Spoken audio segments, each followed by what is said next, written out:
പന്തളമണ്ണിന്റെ സർവ്വ ഐശ്വര്യങ്ങൾക്കും കാരണക്കാരനായ മൂർത്തി, മാലോകർ വാഴ്ത്തുന്ന താരക സ്വരൂപൻ, അങ്ങനെ വിശേഷണങ്ങൾ ഏറെയാണ്.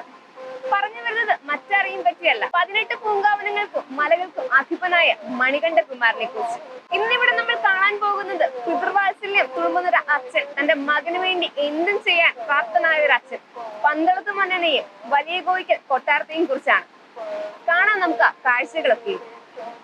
കൊല്ലവർഷാരംഭങ്ങളിൽ കേരളത്തിൽ നിലനിന്നിരുന്ന ഒരു രാജവംശമാണ് പന്തളം രാജവംശം. തമിഴകത്തെ പാണ്ഡ്യരാജവംശത്തിന്റെ ഒരു ശാഖയാണ് ഈ രാജവംശം എന്ന് വിശ്വസിക്കുന്നു. ശബരിമല ക്ഷേത്രവുമായുള്ള ബന്ധം ഈ വംശത്തിന് ഒരു വലിയ പദവി ഉണ്ടാക്കി കൊടുക്കുന്നു. അയ്യപ്പൻ തന്റെ കുട്ടിക്കാലം ചെലവഴിച്ചത് പന്തളം കൊട്ടാരത്തിലാണെന്നാണ് ചരിത്രരേഖകൾ പറയുന്നത്. പന്തളം രാജവംശജർ ഭാർഗവ ഗോത്രത്തിൽപ്പെട്ടവരാണെന്നാണ് വിശ്വസിക്കുന്നത്. എന്നാൽ കേരളത്തിലെ മറ്റു ക്ഷത്രിയ വംശജർ വിശ്വാമിത്ര ഗോത്രത്തിൽപ്പെട്ടവരാണ്. എന്നാൽ കേരളത്തിലെ മറ്റ് രാജവംശങ്ങളുമായുള്ള ബന്ധം കാരണം പിൽക്കാലത്ത് പന്തളം രാജവംശം നായർ കുലത്തിൽ ലയിച്ചു. പന്തള രാജനായിരുന്ന രാജരാജശേഖരൻ നായാട്ടിനായി പോയപ്പോൾ പമ്പാ നദിക്കരയിൽ നിന്ന് ഒരു ശിശുവിന്റെ കരച്ചിൽ കേൾക്കുകയുണ്ടായി. ശബ്ദം കേട്ട ദിക്കിലേക്ക് പോയ രാജാവ് അവിടെ ഒരു കോമളവദനനായ കഴുത്തിൽ മണിയോടുകൂടിയ ഒരു ശിശുവിനെ കണ്ടു. കുട്ടികളില്ലാതെയിരുന്ന രാജാവിന് ഈശ്വരൻ തനിക്ക് തന്ന വരമാണ് ഈ ശിശുവെന്ന് വിശ്വസിച്ചു. ഗുരുകുല വിദ്യാഭ്യാസത്തിന് ശേഷം ചീരപ്പൻചിറ കളരിയിൽ നിന്ന് കളരിമുറകൾ അഭ്യസിച്ച മണികണ്ഠനെ പന്തളരാജൻ യുവരാജാവായി വാഴിക്കാൻ തീരുമാനിച്ചു. എന്നാൽ മണികണ്ഠനോട് അസൂയ പുലർത്തിയിരുന്ന മന്ത്രി പല കുതന്ത്രങ്ങളും ഉപയോഗിച്ച് രാജ്ഞിയെ പാട്ടിലാക്കി. മണികണ്ഠനെ അളവറ്റ് സ്നേഹിച്ചിരുന്ന രാജ്ഞി മന്ത്രിയുടെ പൊള്ളയായ വാക്കുകൾ കേട്ട് അവർ മെനഞ്ഞ പദ്ധതികൾ പ്രകാരം കഠിനമായ വയറുവേദന നടിച്ചു. കൊട്ടാരം വൈദ്യർ മന്ത്രിയുടെ നിർദ്ദേശപ്രകാരം രാജ്ഞിയുടെ കലശലായ വയറുവേദനയ്ക്ക് പുലിപ്പാൽ മാത്രമാണ് ഏക ഉപായമെന്ന് പറഞ്ഞു. അവതാര ഉദ്ദേശം പൂർത്തിയാകാൻ സമയമായതിനാലാണ് നല്ലവളായ രാജ്ഞി പോലും മന്ത്രിയുടെ വാക്കുകളെ വിശ്വസിച്ചത്.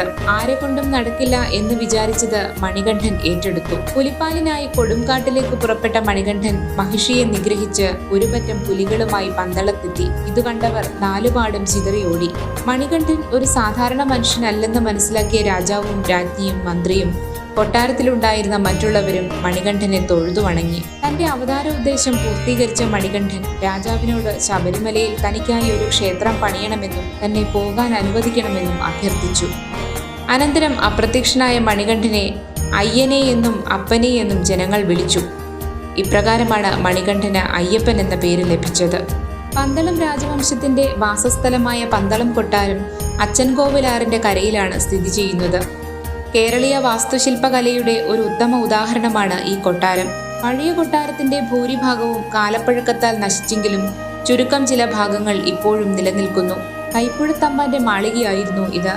അദ്ദേഹത്തിന്റെ മരണശേഷം പന്തളം രാജകുടുംബം അവിടെ താമസം തുടങ്ങുകയായിരുന്നു. പന്തളം രാജവംശത്തിന് 500 വർഷത്തെ പഴക്കമാണ് ചരിത്രരേഖകൾ അടയാളപ്പെടുത്തുന്നത്.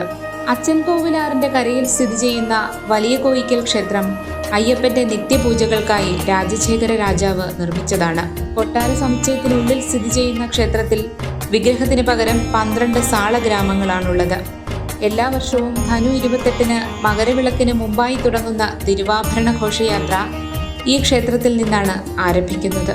അതെ, ഇവിടെ അവസാനിക്കുന്നത് ഒരു ആത്മാന്വേഷണത്തിന്റെ പര്യവസാനമാണ്.